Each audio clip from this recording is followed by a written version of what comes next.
ಆತ್ಮೀಯ 90.4 ಗ್ರಾಮೀಣ ಭಾರತಿ ರೇಡಿಯೋ ಕೇಳುಗ ಬಂಧುಗಳೇ, ನಿಮ್ಮೆಲ್ಲರಿಗೂ ನಮಸ್ಕಾರಗಳು. ಶಾಲಾ ಶಿಕ್ಷಣ ಮತ್ತು ಸಾಕ್ಷರತಾ ಇಲಾಖೆ, ಜಿಲ್ಲಾ ಶಿಕ್ಷಣ ಮತ್ತು ತರಬೇತಿ ಸಂಸ್ಥೆ ಮುನಿರಾಬಾದ್ ಕೊಪ್ಪಳ, ಗ್ರಾಮೀಣ ಭಾರತಿ 90.4 ಸಂಯುಕ್ತಾಶ್ರಯದಲ್ಲಿ ಹಮ್ಮಿಕೊಂಡಿರುವ ರೇಡಿಯೋ ರೀಡ್ ಈಥಾನ್ 21 ದಿನಗಳ ಓದುವ ಅಭಿಯಾನ ಕಾರ್ಯಕ್ರಮಕ್ಕೆ ತಮಗೆಲ್ಲರಿಗೂ ಪ್ರೀತಿಯ ಸ್ವಾಗತ. ನಾನು ನಿಮ್ಮ ಸುರೇಶ್ ಕಲಾಪ್ರಿಯ, ಸಹ ಶಿಕ್ಷಕರು, ಸರ್ಕಾರಿ ಕಿರಿಯ ಪ್ರಾಥಮಿಕ ಶಾಲೆ ಸವಳ ಕ್ಯಾಂಪ್, ಮರಳಿ ಕ್ಲಸ್ಟರ್. ಮಕ್ಕಳೇ, ನಿನ್ನೆಯ ದಿನ ಕಥೆಗಳನ್ನು ಗಟ್ಟಿಯಾಗಿ ಓದುವುದನ್ನು ಕೇಳಿ ಕಲ್ತಿದ್ದೀರಿ. ಇಂದಿನ ಚಟುವಟಿಕೆ ಕಾಮಿಕ್ ಕಥೆಗಳನ್ನು ಓದುವುದು ಎನ್ನುವುದರ ಕುರಿತು ಒಂದಷ್ಟು ಮಾಹಿತಿಗಳನ್ನು ನಿಮ್ಮೊಂದಿಗೆ ಹಂಚಿಕೊಳ್ಳುತ್ತಿದ್ದೇನೆ. ಮೊದಲನೇದಾಗಿ, ಕಥೆಗಳು ಅಂದ್ರೆ ಏನು, ಅವುಗಳಿಂದ ನಮಗೇನು ಉಪಯೋಗ ಅನ್ನೋದನ್ನ ನಾವು ನೋಡೋದಾದ್ರೆ, ಸನ್ನಿವೇಶ ಅಥವಾ ಘಟನೆಗಳನ್ನ ಸರಳವಾಗಿ ಅರ್ಥೈಸುವ ಸಾಧನಗಳು ಕಥೆಗಳಾಗಿರ್ತವೆ. ನಿಮಗೆಲ್ಲ ಗೊತ್ತಿರೋ ಹಾಗೆ ಕಥೆಗಳಲ್ಲಿ ಅನೇಕ ವಿಧಗಳಿವೆ. ಚಾರಿತ್ರಿಕ ಕಥೆಗಳು, ಪೌರಾಣಿಕ ಕಥೆಗಳು, ನೀತಿ ಕಥೆಗಳು, ಹಾಸ್ಯ ಕಥೆಗಳು ಇತ್ಯಾದಿ. ಕಾಮಿಕ್ ಕಥೆಗಳು ಅಂದ್ರೆ ಮಕ್ಕಳಲ್ಲಿ ಅಂದ್ರೆ ನಿಮ್ಮಲ್ಲಿ ಕುತೂಹಲಭರಿತವಾಗಿ ಹಾಸ್ಯ ಚಿತ್ರಗಳನ್ನ ಒಳಗೊಂಡು ಇಷ್ಟವಾಗುವ ರೀತಿಯಲ್ಲಿ ವ್ಯಂಗ್ಯಭರಿತವಾಗಿ ನಿಮ್ಮನ್ನ ಸೂರೆಗೊಳ್ತಕ್ಕಂತಹ, ನಿಮ್ಮ ಮನಸ್ಸನ್ನ ಹಿಡಿದಿಟ್ಟುಕೊಳ್ತಕ್ಕಂತಹ ಒಂದು ರೀತಿಯ ಪ್ರಕಾರ. ಇಲ್ಲಿ ಚಿತ್ರದ ಮೂಲಕ ಭಾವನೆಗಳನ್ನ ಹಂಚಿಕೊಳ್ಳೋದು ಅಥವಾ ಭಾವನೆಗಳನ್ನ ವ್ಯಕ್ತಪಡಿಸೋದು, ನಿಮ್ಮೊಂದಿಗೆ ಅದು ಬೆರೆಯತಕ್ಕಂಥದ್ದು ಇದರ ಒಂದು ಅತ್ಯಂತ ಶಕ್ತಿಯುತವಾದಂತಹ ಪ್ರಕಾರ. ಅದು ನಿಮ್ಮೆಲ್ಲರಲ್ಲಿ ಕೂಡ ಒಂದು ಕುತೂಹಲವನ್ನ ಕೆರಳಿಸುತ್ತೆ ಅಥವಾ ನಿಮ್ಮನ್ನ ಹಿಡಿದಿಟ್ಕೊಳ್ಳೋದ್ರಲ್ಲಿ ಯಶಸ್ಸು ಕಾಣುತ್ತೆ ಅಂತಕ್ಕಂಥದ್ದು ಸತ್ಯ. ಹಾಗಾದ್ರೆ ಇವುಗಳ ಅಗತ್ಯತೆ ಏನಿದೆ, ಕಥೆಗಳು ಅಥವಾ ಈ ಕಾಮಿಕ್ ಕಥೆಗಳ ಅಗತ್ಯತೆ ಏನಿದೆ ಅಂತಂದ್ರೆ, ಮೊದಲನೇದಾಗಿ ಕಥೆಗಳನ್ನ ಕೇಳೋದ್ರಿಂದ ನೆನಪಿನ ಶಕ್ತಿ ಹೆಚ್ಚಾಗುತ್ತೆ. ಕೇಳಿದ ನಂತರ ಅದನ್ನ ಹೇಳುವ ಪ್ರಕ್ರಿಯೆಯಲ್ಲಿ ಅಭಿವ್ಯಕ್ತಿಯ ಕೌಶಲ್ಯ ಹೆಚ್ಚಾಗುತ್ತೆ. ಹಾಗೆ ಅಭಿವ್ಯಕ್ತಿ ಅಂದ್ರೆ ಮಾತನಾಡುವ ಮೂಲಕ, ಅಂದ್ರೆ ಕಥೆಯನ್ನ ವ್ಯಕ್ತಪಡಿಸುವ ಮೂಲಕ ಅಭಿವ್ಯಕ್ತಿಯ ಮಾತನಾಡುವ ಕೌಶಲ್ಯವನ್ನ ಬೆಳೆಸ್ಕೊಳ್ಳಿಕ್ಕೆ ಸಹಕಾರಿಯಾಗುತ್ತೆ. ಹಾಗೆ ಕಥೆಗಳ ಮೂಲಕ ಪರಿಕಲ್ಪನೆಯನ್ನ, ಏನು ವಿಷಯ ಇದೆ ಅನ್ನೋದನ್ನ ತಿಳ್ಕೊಳ್ಳೋದಕ್ಕೆ ತುಂಬಾ ಸಹಕಾರಿಯಾಗುತ್ತೆ. ಮಕ್ಕಳು, ನಿಮಗೆ ಸಹಜವಾಗಿ ಪ್ರಾಣಿ, ಪಕ್ಷಿ, ಪರಿಸರ ಅಂದ್ರೆ ತುಂಬಾ ಇಷ್ಟ. ಅವುಗಳನ್ನ ನೀವು ನೋಡುವಾಗ, ಪ್ರಾಣಿ ಪಕ್ಷಿಗಳನ್ನ ನೋಡುವಾಗ ನಿಮ್ಮಲ್ಲಿ ಏನೋ ಒಂದು ರೀತಿಯ ವಿಭಿನ್ನ ಆಸಕ್ತಿ ಅದರ ಮೂಲಕ ಮೂಡುತ್ತೆ. ಒಂದು ಪ್ರಾಣಿಯಲ್ಲಿ ಅಥವಾ ಪಕ್ಷಿಯಲ್ಲಿ ಅವುಗಳ ಹಾರಾಟದಲ್ಲಿ, ಓಡಾಟದಲ್ಲಿ ನಿಮ್ಮನ್ನ ನೀವು ಕಂಡುಕೊಳ್ತಕ್ಕಂಥ ಪ್ರಯತ್ನವನ್ನ ಮಾಡ್ತೀರಿ ಅಂತಕ್ಕಂಥದ್ದು ಗೊತ್ತು. ಹಾಗಾಗಿ ಅವು ನಿಮ್ಮನ್ನ ಹೆಚ್ಚು ಹಿಡಿದಿಡುತ್ತೆ. ಇಲ್ಲಿ ಉದಾಹರಣೆಗಾಗಿ ನಮಗೆ ಕಾಮಿಕ್ ಸರಣಿಗಳಲ್ಲಿ ನೀವು ಅತಿ ಹೆಚ್ಚು ಇಷ್ಟಪಡ್ತಕ್ಕಂತಹ, ನಿಮ್ಮ ಮನೆಗಳ ಟಿವಿಗಳಲ್ಲಿ ನೀವು ನೋಡ್ತಕ್ಕಂಥದ್ದು ಕಾರ್ಟೂನ್ ಸರಣಿಗಳನ್ನು ನೋಡ್ತೀರಿ. ಉದಾಹರಣೆಗೆ ಪೋಗೋ ಇರ್ಬೋದು, ಆಮೇಲೆ ಶಿಶುಮಾನ ಅಂತ ಯಾವುದು ನೋಡ್ತಾ ಇರ್ತೀರಿ. ಹಾಗೆ ಕಾರ್ಟೂನ್ ನೆಟ್ವರ್ಕ್ನ ಡೋರಾ, ಟಾಮ್ ಅಂಡ್ ಜೆರ್ರಿ, ಇವೆಲ್ಲವೂ ಕೂಡ ನೀವು ಯಾಕೆ ಇಷ್ಟಪಡ್ತೀರಿ? ಅಲ್ಲಿ ಬರ್ತಕ್ಕಂತಹ ವಿಭಿನ್ನ ಪಾತ್ರಗಳು, ಹಿನ್ನೆಲೆಯಲ್ಲಿ ಬರ್ತಕ್ಕಂತಹ ವಿಭಿನ್ನ ಧ್ವನಿ ನಿಮ್ಮನ್ನ ಹೆಚ್ಚು ಆಸಕ್ತಿಯುತವಾಗಿ ಮಾಡುತ್ತೆ. ನಿಮ್ಮನ್ನೇ ಕೇಂದ್ರವಾಗಿರಿಸಿಕೊಂಡು ಈ ಕಾಮಿಕ್ ಸರಣಿಗಳನ್ನು ರಚನೆ ಮಾಡಲಾಗಿರುತ್ತೆ.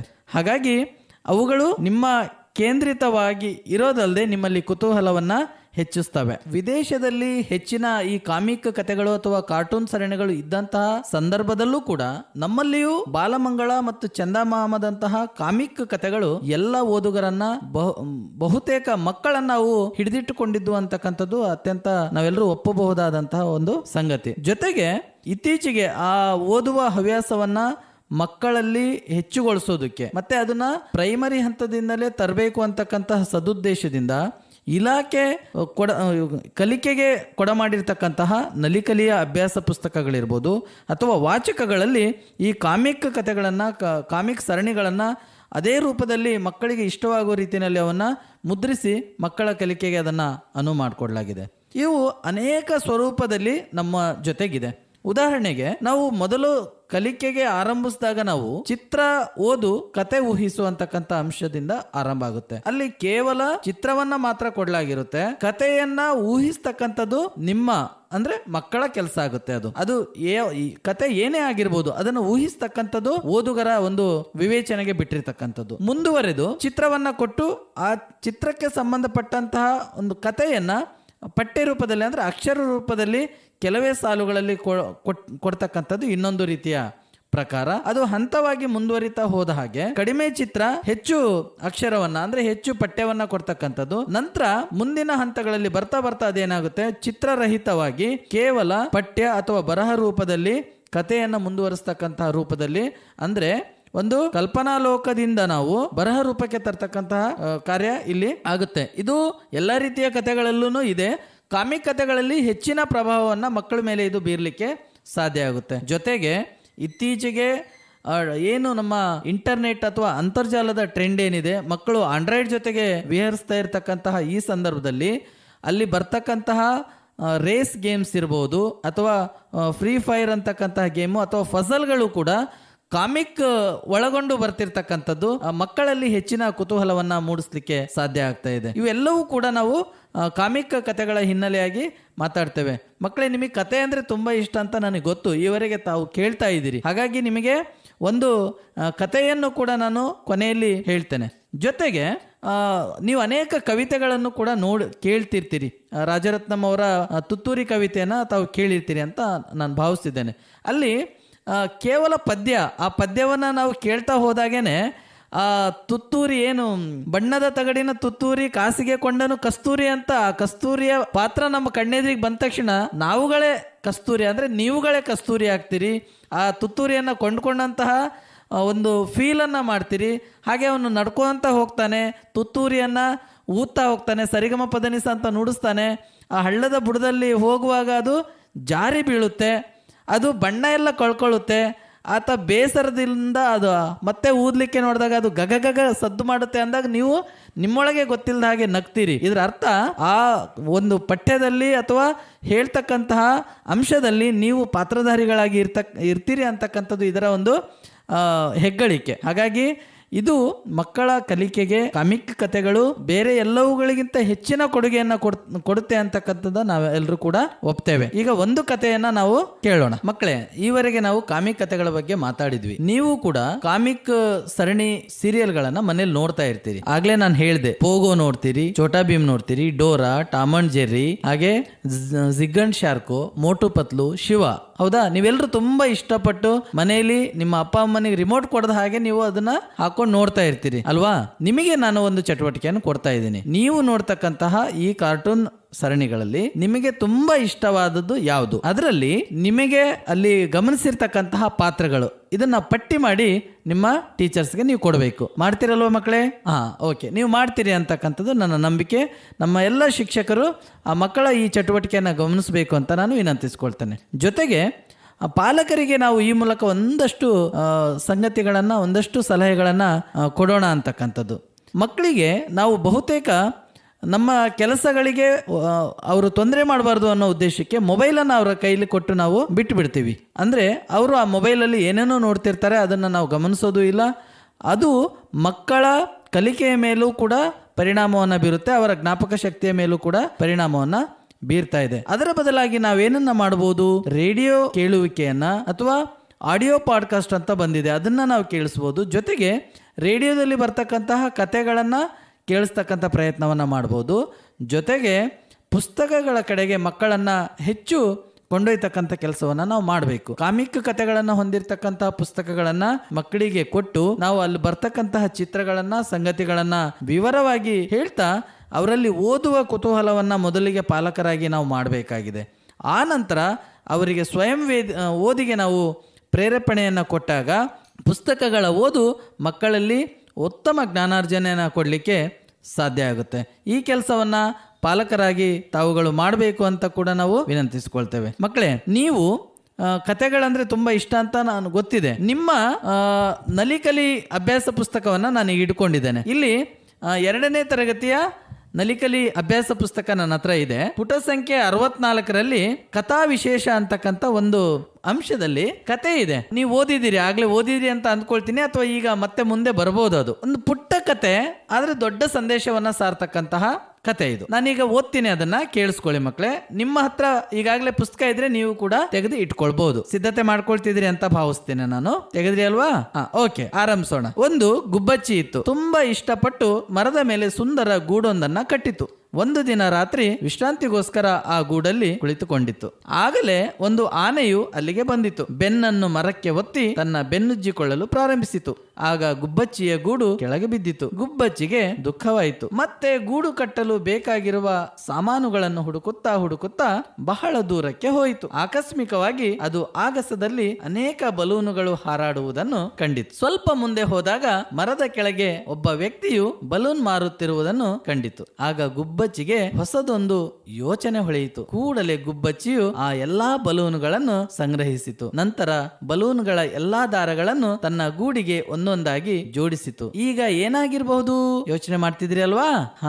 ಚಿತ್ರನ ಗಮನಿಸ್ತಾ ಇದ್ದೀರಿ ನೀವು. ಗುಬ್ಬಿಯ ಗೂಡು ಹಾರುವ ಆಕಾಶ ಬುಟ್ಟಿಯಾಯಿತು. ನೋಡ್ರಿ, ಗುಬ್ಬಿ ಚಿಕ್ಕ ಪಕ್ಷಿ, ಅದರ ಬುದ್ಧಿವಂತಿಕೆ ಎಷ್ಟು ದೊಡ್ಡದಿದೆ.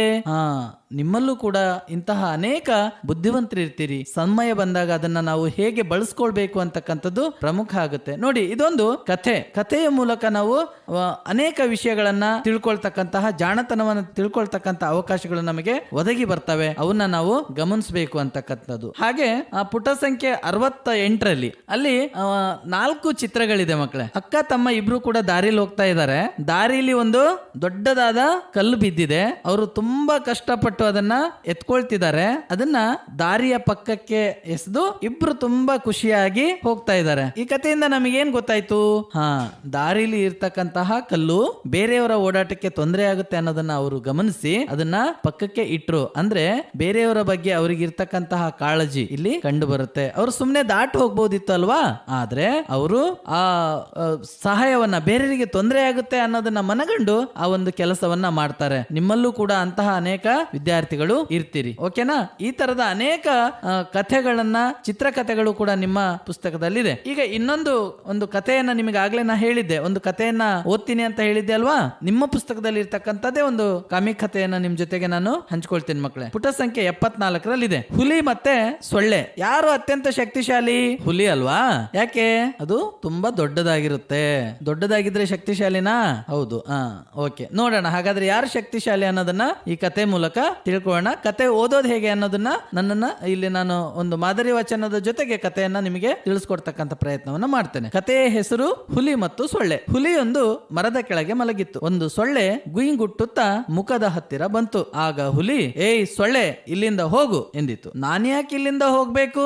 ನಾನು ನಿನಗೆ ಹೆದರುವುದಿಲ್ಲ ಎಂದಿತು ಸೊಳ್ಳೆ. ಇದನ್ನು ಕೇಳಿ ಹುಲಿಗೆ ಸಿಟ್ಟು ಬಂದಿತು. ಸೊಳ್ಳೆಯನ್ನು ಸಾಯಿಸಲು ತನ್ನ ಕಾಲಿನಿಂದ ಹೊಡೆಯಿತು. ಸೊಳ್ಳೆ ಹಾರಿ ಹೋಯಿತು. ಕಾಲಿನ ಹೊಡೆತ ಹುಲಿಯ ಮುಖದ ಮೇಲೆ ಬಿದ್ದು ಗಾಯವಾಯಿತು. ರಕ್ತ ಬಂದಿತು. ನಿನ್ನನ್ನು ಬಿಡಲ್ಲ ನಾನು, ಹುಲಿ ಹೇಳಿತು. ಅದನ್ನು ಕೇಳಿ ಸೊಳ್ಳೆ ನಕ್ಕಿತು. ಮತ್ತೆ ಮುಖದ ಮೇಲೆ ಕುಳಿತಿತು. ಹುಲಿ ಪುನಃ ಹೊಡೆಯಿತು. ಸೊಳ್ಳೆ ಮತ್ತೆ ತಪ್ಪಿಸಿಕೊಂಡಿತು. ಹುಲಿಯ ಮುಖದಿಂದ ಮತ್ತೆ ರಕ್ತ ಬಂತು. ಸೊಳ್ಳೆ ಜೋರಾಗಿ ನಕ್ಕಿತು. ಸೊಳ್ಳೆಯನ್ನು ಸಾಯಿಸುವುದು ಸಾಧ್ಯವಿಲ್ಲ ಎಂದು ಹುಲಿಗೆ ತಿಳಿಯಿತು. ಆಗ ಸೊಳ್ಳೆ, ಗೆಳೆಯ, ಇಲ್ಲಿ ಯಾರಿಗೆ ಯಾರು ದೊಡ್ಡವರೂ ಅಲ್ಲ, ಚಿಕ್ಕವರೂ ಅಲ್ಲ, ಎಲ್ಲರಿಗೂ ಅವರದೇ ಆದ ವಿಶೇಷ ಗುಣಗಳು ಇರುತ್ತವೆ ಎಂದಿತು. ಹುಲಿ ಸೋತು ಅಲ್ಲಿಂದ ಹೊರಟು ಹೋಯಿತು. ಕತೆ ಇಷ್ಟ ಆಯ್ತಾ ಮಕ್ಕಳೇ? ಯಾರು ಬಲಶಾಲಿ ಇದ್ರಲ್ಲಿ? ಸೊಳ್ಳೆ ಚಿಕ್ಕದಾಗಿದ್ರು ಕೂಡ ಅದು ತನ್ನ ಬುದ್ಧಿವಂತಿಕೆಯಿಂದ ಹುಲಿಗೆ ಯಾರು ದೊಡ್ಡವರು ಅಲ್ಲ, ಯಾರು ಚಿಕ್ಕವರು ಅಲ್ಲ ಅನ್ನೋ ಪಾಠವನ್ನ ತಿಳಿಸ್ಕೊಡ್ತು. ಈ ತರದ ಅನೇಕ ಕಾಮಿಕ್ ಕಥೆಗಳು ನಮಗೆ ವಿಷಯಗಳನ್ನ ತಿಳ್ಕೊಳ್ಳೋದಕ್ಕೆ ಸಹಕಾರಿಯಾಗುತ್ತೆ. ಮಕ್ಕಳೇ, ನೀವೆಲ್ಲರೂ ಕೂಡ ಈವರೆಗೆ ಒಂದು ಸುಂದರವಾದ ಕಾಮಿಕ್ ಕಥೆಯನ್ನ ಕೇಳಿದ್ರಿ. ಮುಂದೇನೂ ಕೂಡ ನಿಮ್ಮ ಶಾಲಾ ಗ್ರಂಥಾಲಯದಲ್ಲಿ ಇರ್ತಕ್ಕಂತಹ, ಓದುವ ಮೂಲೆಯಲ್ಲಿ ಇರ್ತಕ್ಕಂತಹ ಪುಸ್ತಕದಲ್ಲಿ ಇಂತಹ ಅನೇಕ ಕಥೆಗಳನ್ನ ಓದಿ ವಿಷಯವನ್ನ ಗ್ರಹಿಸಬೇಕು ಅಂತ ನಾನು ಕೇಳ್ಕೊಳ್ತೀನಿ. ಹಾಗೆ ಪಾಲಕರಾದಂತಹ ಎಲ್ಲರೂ ಕೂಡ ತಮ್ಮ ಮನೆಗಳಲ್ಲಿ ಮಕ್ಕಳಿಗಾಗಿ ಈ ಪುಸ್ತಕಗಳನ್ನ ಇಟ್ಟು ಮಕ್ಕಳ ಓದಿಗೆ ಸಹಕರಿಸಬೇಕು ಅಂತ ನಾನು ಕೇಳ್ಕೊಳ್ತೀನಿ. ಉದಾಹರಣೆಗಾಗಿ ಮಕ್ಕಳಿಗಾಗಿ 101 ಪಂಚತಂತ್ರ ಕಥೆಗಳು, ಅಕ್ಬರ್ ಬೀರ್ಬಲ್ ಅವರ ಹಾಸ್ಯದ ಕಥೆಗಳು, ತೆನಾಲಿ ರಾಮ ಅವರ ಕಥೆಗಳು, ವಿಕ್ರಮ ಮತ್ತು ಬೇತಾಳ, ಬಾಲಮಂಗಳ, ಪಂಚತಂತ್ರ, ಈ ಎಲ್ಲ ಪುಸ್ತಕಗಳು ನಿಮ್ಮ ಮನೆಯಲ್ಲಿ ಇದ್ರೆ ನಿಮ್ಮ ಮಕ್ಕಳ ಓದುವ ಆಸಕ್ತಿಯನ್ನ ಹೆಚ್ಚುಗೊಳಿಸಬಹುದು ಅಂತ ಹೇಳ್ತಾ, ಇದೀಗ ಸರ್ಕಾರಿ ಕಿರಿಯ ಪ್ರಾಥಮಿಕ ಶಾಲೆ ಸವಳ ಕ್ಯಾಂಪ್ನ 5ನೇ ತರಗತಿ ವಿದ್ಯಾರ್ಥಿನಿ ಭಾರತಿ ಒಂದು ಕಥೆಯನ್ನ ವಾಚನ ಮಾಡಲಿದ್ದಾಳೆ. ಬನ್ನಿ ಕೇಳೋಣ. ನನ್ನ ಹೆಸರು ಭಾರತಿ. ನಾನು 5ನೇ ತರಗತಿಯಲ್ಲಿ ಓದುತ್ತಿದ್ದೇನೆ. ನನ್ನ ಶಾಲೆ ಹೆಸರು ಸರ್ಕಾರಿ ಕಿರಿಯ ಪ್ರಾಥಮಿಕ ಶಾಲೆ ಸವಳ ಕ್ಯಾಂಪ್. ನಾನು ಹೇಳುತ್ತಿರುವ ಕಥೆಯ ಹೆಸರು ಜಾಣ ಕುದುರೆ. ಒಂದು ಕುದುರೆ ಕಾಡಿನೊಳಗೆ ಹುಲ್ಲು ಮೇಯುತ್ತಿತ್ತು. ಹಸಿದ ತೋಳ ಕುದುರೆಯನ್ನು ನೋಡಿ ತಿನ್ನಲೆಂದು ಓಡಿ ಬಂದಿತು. ಇದನ್ನು ಅರಿತ ಕುದುರೆಗೆ ತಪ್ಪಿಸಿಕೊಳ್ಳಲು ಆಗದೆಂದು ತಿಳಿಯಿತು. ಆಗ ಅದು ಒಂದು ಉಪಾಯ ಹೂಡಿತು. ತೋಳಣ್ಣ ತೋಳಣ್ಣ, ನನ್ನ ಹಿಂಗಾಲಿಗೆ ಮುಳ್ಳು ಚುಚ್ಚಿಕೊಂಡಿದೆ, ಅದು ನಿನ್ನ ಬಾಯಿಗೆ ಚುಚ್ಚಬಹುದು. ಮುಳ್ಳನ್ನು ತೆಗೆದು ನಂತರ ನನ್ನನ್ನು ತಿನ್ನು ಎಂದು ಹೇಳಿತು. ಕುದುರೆಯ ಕಾಲು ಎಳೆದು ಬೀಳಿಸಿ ಕೊಂದು ತಿನ್ನಬಹುದೆಂದು ತೋಳ ಆನಂದಿಸಿತು. ಇಂಗಾಲುಗಳ ಬಳಿಗೆ ಬಂದಿತು. ಕೂಡಲೇ ಕುದುರೆಯು ಕಾಲುಗಳಿಂದ ಒದೆಯಿತು. ಒದೆ ತಿಂದ ತೋಳ ಕೆಳಗೆ ಬಿದ್ದಿತು. ಕುದುರೆಯು ಓಡಿ ಹೋಯಿತು. ಧನ್ಯವಾದಗಳು. ಮಕ್ಕಳೇ, ಈವರೆಗೆ ಭಾರತಿ ಹೇಳಿದಂತಹ ಕಥೆಯನ್ನ ಕೇಳಿದ್ರಿ ಅಲ್ವಾ? ನಿಮಗೆ ಇಷ್ಟ ಆಯಿತು ಅಂತ ನಾನು ಭಾವಿಸ್ತೇನೆ. ಇಷ್ಟ ಆಯಿತು ಅಲ್ವಾ? ಹಾಗಾದ್ರೆ ಬನ್ನಿ ಅವಳಿಗೆ ಚಪ್ಪಾಳೆ ಮೂಲಕ ಅಭಿನಂದನೆಗಳನ್ನ ಸಲ್ಲಿಸೋಣ. ಶಿಕ್ಷಕ ಮಿತ್ರರೇ, ನೀವು ಮತ್ತೆ ನಿಮ್ಮ ಶಾಲಾ ಮಕ್ಕಳು ಕೂಡ 90.4 FM ನಲ್ಲಿ ಭಾಗಿಯಾಗಬಹುದು. ಇದಕ್ಕಾಗಿ ನೀವು ಮಾಡಬೇಕಾಗಿರೋದಿಷ್ಟೇ, ಮಕ್ಕಳು ಓದ್ತಕ್ಕಂತಹ ಕತೆ, ಕವಿತೆ, ಇನ್ಯಾವುದೇ ರೀತಿಯ ಬರಹಗಳನ್ನ ರೆಕಾರ್ಡ್ ಮಾಡಿ ಕಳಿಸ್ಕೊಡ್ಬಹುದು. ರೆಕಾರ್ಡ್ ಮಾಡುವಾಗ ಗಮನಿಸಬೇಕಾದಂತಹ ಅಂಶಗಳು: ನಿಶ್ಶಬ್ದವಾಗಿರ್ತಕ್ಕಂತಹ ಸ್ಥಳದಲ್ಲಿ ರೆಕಾರ್ಡ್ ಮಾಡಿ. ಆಡಿಯೋದಲ್ಲಿ ಮಗುವಿನ ಹೆಸರು, ಶಾಲೆ ಹೆಸರು, ಗ್ರಾಮದ ವಿವರ ಇರಲಿ. ರೆಕಾರ್ಡ್ ಅನ್ನ 944490155757ಕ್ಕೆ ವಾಟ್ಸಪ್ ಮಾಡಿ. ಮತ್ತೊಮ್ಮೆ ನಂಬರ್ ನಿಮಗೋಸ್ಕರ 944490155757 9449015757. ನೀವು ಭಾಗವಹಿಸ್ತೀರಿ ಅಲ್ವಾ? ನಾಳೆ ಮತ್ತೊಬ್ಬ ಅತಿಥಿಯೊಂದಿಗೆ ರೇಡಿಯೋ ರೀಡ್ ಈ ಥಾನ್ ಕಾರ್ಯಕ್ರಮ ಮುಂದುವರೆಯುವುದು. ನಮಸ್ಕಾರ.